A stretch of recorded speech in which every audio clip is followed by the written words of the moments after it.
아멘. 네, 오늘 말씀을 가지고 주 안에 서라는 제목으로 같이 말씀을 좀 나누기를 원합니다. 우리는 계속해서 빌립보서 말씀을 통해서 하나님이 우리에게 주시는 그분의 마음을 나누고 있습니다. 지난주에 제가 사도 바울의 가치관에 대해서 말씀을 나눴었습니다. 우리의 시민권은 어디에 있다고요? 하늘에 있다고요. 우리의 시민권은 하늘에 있다. 즉 우리는 하늘의 시민권을 가진 자라고 강조하는 모습을 보게 됩니다. 이 말씀은 결국 뭐냐? 우리가 이 세상의 가치가 아니라 하늘의 가치로 살아가는 자임을 선포하는 것이라고 제가 말씀을 나눴습니다. 그래서 제가 지난주에 어떤 목사님 예화를 드렸던 기억이 나신지 모르겠어요. 목사님이 이제 출근할 때마다 막내 아들이 있는데 그 아들이 처음 배운 말이 뭐라고요? 100원만. 이 말을 처음 배웠어. 그래서 목사님이 출근할 때마다 목사님 앞을 딱 가라막으면서 100원만. 이게 습관인 거예요. 목사님 나갈 때마다 100원만 이러는데 하루는 100원짜리가 없는 거죠. 그래서 동전에서 없어가지고 500원짜리를 줬어요. 너 수지 맞았다. 그랬더니 이 아이가 500원짜리를 처음 보는 거야. 그랬더니 아빠가 웃고 있거든요. 그래서 버리고 500원짜리 버리고 100원만 뭐 이 얘기 제가 말씀드렸죠. 그러니까 500원의 가치를 모르면요 100원에 매여 사는 거예요. 500원의 가치를 알 때에 100원을 버릴 수 있는 거죠. 이 세상을 살아가는 거 더 그런 거라는 겁니다. 더 높은 가치, 더 귀한 가치를 깨닫는 것이요 은혜입니다. 더 귀한 것을 발견하는 것이 은혜입니다. 지금까지 가지고 있던 모든 것은 정말 아무것도 아니야 라고 버릴 수 있는 가치, 이것이 정말 신앙인이요 믿음이라는 겁니다. 그래서 성경은 천국을 뭐라고 표현하냐? 값진 진주를 산 진주장사라고 표현했습니다. 늘 거래하던 진주가 아니에요. 너무나 귀한 진주를 발견했어요. 그랬더니 뭐예요? 그 자기가 가지고 있던 모든 진주를 팔아서 그 값진 진주 하나를 사는 거예요. 왜? 그게도 가치가 있으니까. 그 진주를 보고 나니까 자기가 가지고 있던 진주가 아무것도 아닌 거예요. 너무나 귀한 진주를 발견한 거죠. 또한 숨겨진 보화를 발견한 농부라고 말씀드렸어요. 돌짝밭이고 볼품없는 밭이지만 그 안에 숨겨져 있는 보화를 발견하고 나면요 자기 전 재산을 팔아가지고 그 밭을 사는 거예요. 왜? 그 안에 보화가 있으니까. 그 보화를 발견하지 못한 사람은요 그 밭을 왜 사는지 몰라요. 이상하다고 그래요. 천국도 마찬가지입니다. 진정 우리 안에 천국의 가치를 발견하면요 당연히 그것을 구하게 돼 있다는 거예요. 이 믿음의 신앙인들, 정말 순교하며 자기의 모든 생명을 걸었던 모든 신앙인들이 왜 그렇게 살았냐? 천국을 발견했거든요. 천국도 마찬가지라는 겁니다. 정말 천국의 가치를 발견하면 그것을 구하고 찾게 되어 있더라는 겁니다. 그래서 이 세상의 가치가 아니라 어디의 가치? 하늘의 가치. 썩어질 육체의 가치가 아니라 영광의 몸, 그것을 바라보고 살아가는 삶이 된다는 거죠. 근데 그렇게 빌립보 교회에게 너희가 그런 가치가 있는 자이다 라고 권면하고 말씀하신 이후에 그 다음에 사도 바울의 권면이 뭐냐? 그것이 오늘 나눌 4장 1절의 말씀입니다. 한번 읽어보겠습니다. 4장 1절 시작. 그러므로 나의 사랑하고 사모하는 형제들, 나의 기쁨이요 면류관인 사랑하는 자들아, 이와 같이 주 안에 서라. 아멘. 여기 보시면 그러므로라고 시작해요. 이 말씀은 그러므로. 이 단어가 뭐냐? 빌립보서 전체의 내용을 마무리하며 결론을 짓는 그런 말씀을 전하는 거예요. 즉 지금까지 1장부터 3장까지 우리가 지금 16번에 걸쳐서 계속해서 말씀을 나누는데요. 그런 말씀들을 가지고 정말 귀한 생명의 말씀들을 나눴어요. 근데 그 모든 말씀들을 정리하고 그런 다음에 한 문장으로, 한 단어로 말씀하고 있습니다. 뭐라고요? 주 안에 서라는 거예요. 주님 안에 서라는 거예요. 내가 그런 말씀을 들었냐? 그래서 정말 생명을 깨달았냐? 그랬으면 어떻게 하라고요? 주님 안에 서라는 거예요. 근데 주님 안에 서라라고 말하기 전에 그 빌립보 교회를 뭐라고 부르고 있는가? 나의 사랑하고 사모하는 형제들, 나의 기쁨이요 면류관인 사랑하는 자들아 라고 표현하고 있어요. 여기서 먼저 빌립보 교회를 뭐라고 표현하냐면 나의 사랑하고 사모하는 형제들이라고 표현하고 있어요. 다음 페이지. 한 번 더요. 네. 나의 사랑하고 사모하는 형제들이라고 부르고 있어요. 여기서 사랑하는 이런 것은 동등한 입장이에요. 그런데 사모하는 이 뭐냐면 낮은 자가 윗사람을 쳐다보며 어떤 사랑을 고백하는 것을 의미하는 겁니다. 사실 이 빌립보 교회는요, 하나님께서 사도 바울을 통해서 시작한 교회예요. 그래서 이 바울은 빌립보 교회에 있어서는 믿음의 아버지와 같은 신앙의 선배고 스승과 같은 존재였어요. 존경받는 목회자였습니다. 그런데 반대로 빌립보 교회를 성도들을 향해서 사도 바울이 뭐라고 하냐면 사모한다고 말하고 있어요. 이는 가진 자가 가지지 못한 자를 내려다보고 하는 말이 아니라 어떻게 보면 질적으로 사도 바울이 그들을 진심으로 사랑하고 있음을, 정말 존경하고 사랑하고 있음을 보게 된다는 거예요. 또한 빌립보 교회를 뭐라고 얘기하냐면 나의 기쁨이요 면류관인 자들아 라고 말하고 있어요. 여기서 말하는 면류관이라는 것이요, 운동 경기장에서 승리자에게 주는 월계관이나 어떤 상과 같은 거예요. 특별히 어떤 달리기를, 마라톤 같은 달리기를 마치고 났을 때의 1등에게 씌워주는 이게 월계수와 같은 거죠. 면류관이죠. 그러니까 사도 바울이 그동안 살아왔고 정말 헌신하고 노력하고 땀 흘리고 눈물 흘렸던 그 모든 것의 결과라는 거예요. 이 빌립보 교회가. 저는 이 사도 바울의 고백이 너무나 귀한 고백 같습니다. 저 또한 그런 고백을 드리기 원합니다. 정말 우리 교회가, 이 클리블랜드 한인장로 교회가 저의 인생에 있어서 정말 귀한 면류관이 되기 위해서 정말 열심히 사역하고 운동장에 달려가는 선수들 같이 정말 믿음의 경주를 해 나갈 것입니다. 그리고 이 자리에 계신 우리 성도님들이 우리 교회가 바로 그런 면류관입니다. 내년이 우리 50주년인데요. 제가 50주년을 두고 많이 기도하며 있습니다. 어쨌든 이 50년이라고 하는 시간 동안 이 교회가 여기 남아있는 것, 그 자체가 면류관이죠. 그 자체가 면류관입니다. 그 자체가 주님께 영광이라는 생각이 듭니다. 그런데 오해하지 않고 묵상하셔야 될 것은 교회가 면류관인데, 맞습니다. 교회가 면류관입니다. 근데 교회가 면류관인데 교회 건물이 면류관인 건 아닙니다. 교회는요, 사람입니다. 결국 교회는 건물이 아닙니다. 한국 교회가 어려움을 겪는 것 중에 가장 큰 이유가 뭐냐? 교회를 건물로 생각해요. 건물을 잘 지으면 교회가 좋다고 생각하는 겁니다. 여러분, 건물은 교회가 아니에요. 건물은 교회가 아니에요. 교회는 사람이에요. 교회는 건물이 아니라 사람입니다. 그렇다면 우리의 면류관은 무엇인가? 지금 함께 이 자리에 있는 우리 성도들인 거예요. 이 예배를 드리고 있는 귀한 성도들인 겁니다. 함께 기도하고 믿음으로 걸어가는, 나와 함께 걸어가고 있는 옆에 성도들, 지체들, 이들이 우리에게 면류관이라는 거예요. 빌립보 교회 성도들을 믿음으로 사랑하는 그 모습 자체가, 그 빌립보 교회가 최선을 다하여 믿음으로 살아가는 그 모습이 사도 바울에게서 면류관이 되는 거죠. 그런 의미에서 우리가 그 면류관인 자들을 위하여 섬기고 사랑하며 정말 기도하는 마음의 자세를 가져야 된다는 겁니다. 특별히 오늘 주님의 영광교회 귀한 권사님들이 좀 찾아와 주셨는데요. 제가 4년 동안 섬겼던 정말 그 교회에서 와주셨는데 저희 가정을 기억하고 와주신 것 자체가 저희 너무나 감사한 거예요. 근데 이분들이 사실 어찌 보면 저희들이 LA에서 사역했던 그 사역의 면류관인 거죠. 이분들이. 정말 저희들에게 큰 위로가 되고 힘이 되는지 모르겠습니다. 아무튼 중요한 건 그거예요. 우리가 서로를 사랑하고 섬기고 서로를 위하여 기도할 때 그 이유가 뭐냐? 그들이 우리에게 면류관이기 때문이에요. 내가 그들의 면류관이 되는 거예요. 우리가 서로가 서로를 위하여 그렇게 기도하는 모습이 하나님이 원하시는, 기뻐하시는 온전한 교회와 가정을 정말 이루는 방법이다라고 우리에게 말씀하신다는 거예요.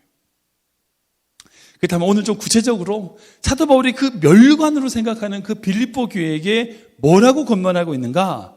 결국은 한 단어예요. 주님 안에서라는 거예요. 주님 안에서라요. 주 안에서라는 거예요. 바울은 빌립보서 1장부터 3장까지 여러 가지 말씀, 우리가 제가 16번에 걸쳐서 계속 말씀을 나눴는데요. 정말 귀한 말씀들을 많이 나눴습니다. 감사하라고 했고요. 정말 사도 바울이 그 빌립보 교회를 해서 기도한다고 말했고요. 예수 그리스도의 심장으로 내가 너를 사모한다고, 정말 자신이 감옥 생활하고 감옥에 있는 것 자체가 오히려 복음의 진보가 나타난다라고 말씀했고요.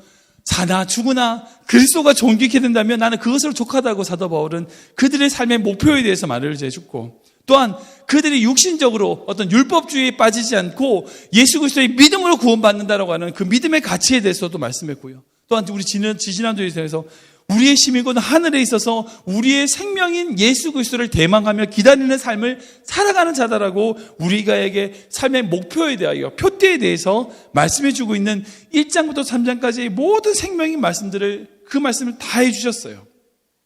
그 귀한 생명의 말씀을 다 해주시고 우리가 그런 멸류관에 하나님의 기쁨의 삶을 살아가기 위해서 해야 될 게 뭐냐? 주님 안에 서라는 거예요. 우리가 주님 안에 서 있을 때 가능하게 된다는 거예요. 여기 나오는 서다라는 단어는요, 원래는 군대 용어예요. 군대 용어. 병사가 전쟁 중에 적의 공격을 받으면서도 자기 자리를 떠나지 않고 굳게 서 있는 모습을 표현할 때 사용되는 단어예요. 굳게 서라는 거예요. 굳게 서라는 거. 마치 여러분 지금 전쟁하는 것처럼 우린 전쟁하지 않았죠. 옛날에는 방패하고 칼 들고 싸웠잖아요. 방패를 들고 있으면 생각해 보세요. 만약에 저렇게 수십 명의 방패를 들고 있는데 한 명이 겁나서 도망가서 빠져버렸어. 그럼 저 대형이 어찌게 되는 거예요? 무너지는 거예요. 같이 무너지는 거예요. 자기 혼자 도망간다고 되는 게 아니에요. 자기의 믿음의 방패를 서고 굳게 서 있을 때에 그 진영 전체가 안전해지는 거죠. 마치 그것처럼 사도 바울은 너희가 주님 안에서 그렇게 담대히 서 나가야 된다라고 말씀하고 있다는 거예요. 비록 빌립보 교회의 목회자인 이 사도 바울이 감옥에 갇혀 있고 정말 그 교회에 율법주의자들이 와서 손할례당이 있어서 복음의 진리를 혼탁하게 하고 또한 그 안에 어떤 갈등의 구조가 있어가지고 서로를 좀 반복하는 그런 교회 모습이 있다 할지라도, 그런 문제들이 여러분들 앞에 있다 할지라도, 개인적으로 어려움이 있다 할지라도 너희가 지금 전쟁 중에 있냐면, 너희가 전쟁 가운데 있다면 너희가 서 있어야 될 부분에 대하여 믿음으로 서 있어야 된다는 거예요. 그렇게 흔들리지 않고 있을 때에 그 진영 전체가 주님 안에 서 있을 때에 흔들리지 않는 싸움을 싸울 수 있다는 거예요. 한 명이 무너지면 다 같이 무너진다는 거예요. 이게 사도 바울의 서라는 의미예요. 그러면 사도 바울은 어디에 서 있으라고 말씀합니까? 어디에 서 있으라고요?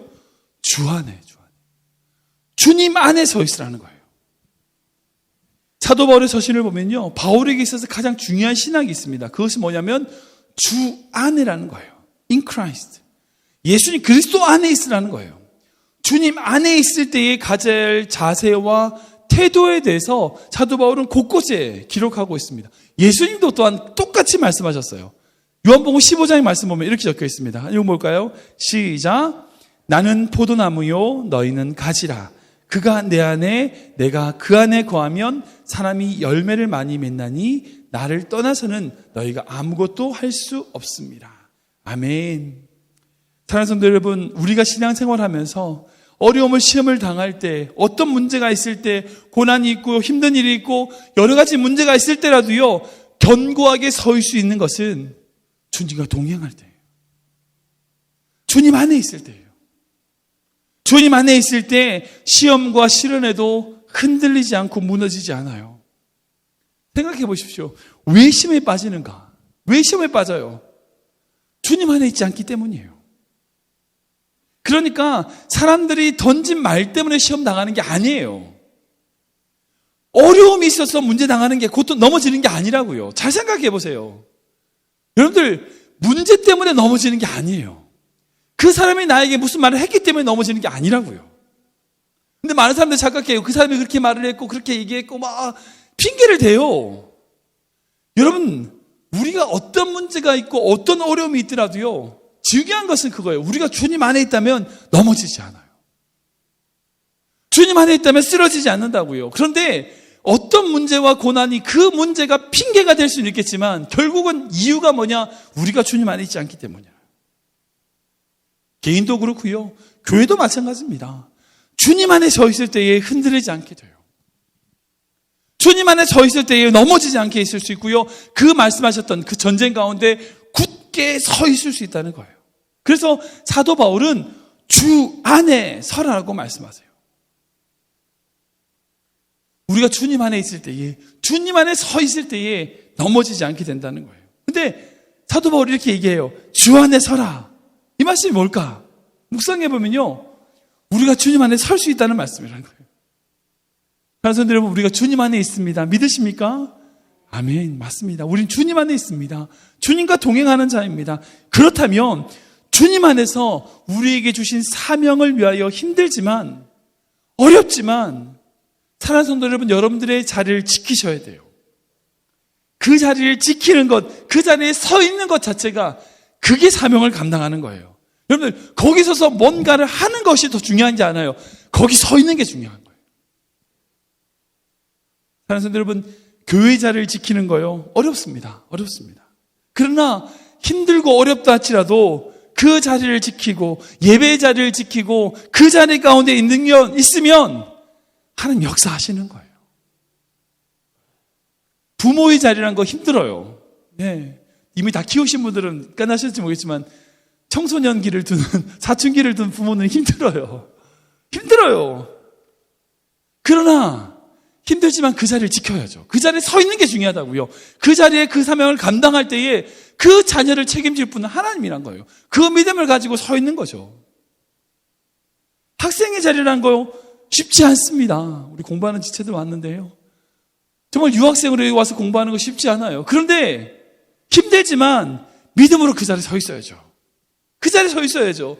그 자리에 서서 공부하며 최선을 다할 때 그 인생을 책임지실 분은 누구라고요? 하나님이시라고요. 문제는 내가 뭔가를 그 자리에서 해내는 것이 아니라 그저 그 자리에서 주어진 사명을 감당하며 그 자리를 믿음으로 서서 지키는 것, 이것이 중요하다는 거예요. 우리가 그렇게 할 때에 하나님이 이끄십니다. 하나님이 책임지신다는 거예요. 왜? 우리 인생은 주님 손에 있으니까. 주님 붙잡아 주시니까.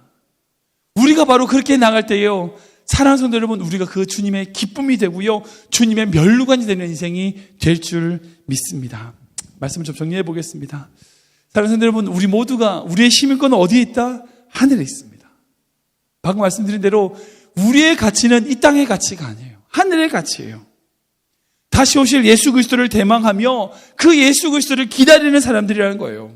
그렇다면 그 예수님을 기다리기 위하여 우리에게 어떤 어려움이 있더라도, 어떤 문제가 있더라도 주님이 주신 그 사명의 자리에, 그 자리에 주님 안에 서 있기를 주님으로 축원합니다.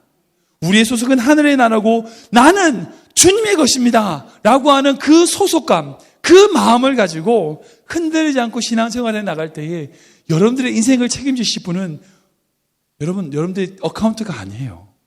여러분들의 건강이 아니라고요. 우리 주님이시란 겁니다. 주님이 책임져 주시고 주님이 인도하신다는 거예요. 그 믿음 가지고 우리가 한 걸음 한 걸음 걸어 나갈 때에 우리 앞에 어떤 문제가, 어떤 어려움이 있다 할지라도 우리의 방패를 들고 우리의 믿음을 가지고 나아가게 되는 거죠. 교회가 뭘까요? 사랑하는 성도 여러분, 어떤 방패는 360도로 돌리는 방패가 있어요, 없어요? 없어요. 절대 없습니다. 자기 앞에만 막아요. 자기 앞에만 막는 방패예요. 근데 그렇게 막는 이유가 뭘까요? 내 뒤에 거해놓은 공격을 다른 방패가 막아줄 거라는 믿음을 가지고 내 앞에를 막는 거예요. 그거잖아요. 내 앞에 있는 공격을 막아내고 그 막아 있는 모든 것을 기도로 승리하며 나아갈 수 있는 이유는 뭐냐?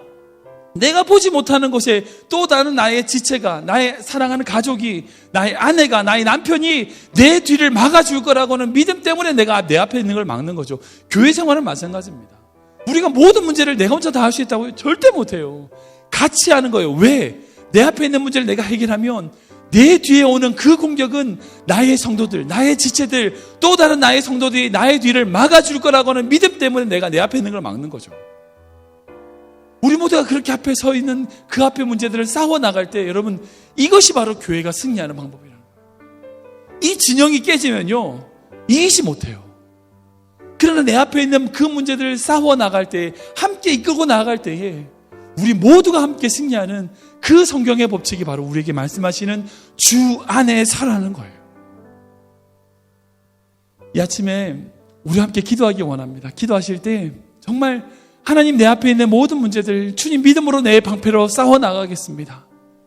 주님 주신 은혜 가운데 내가 승리하기 원합니다. 그렇게 나아갈 때에, 그 자리를 굳게 설 때에 주님이 승리해 주실 줄 믿습니다. 이렇게 믿음으로 나아가는 우리 귀한 성도님 되시길 주님을 축원합니다.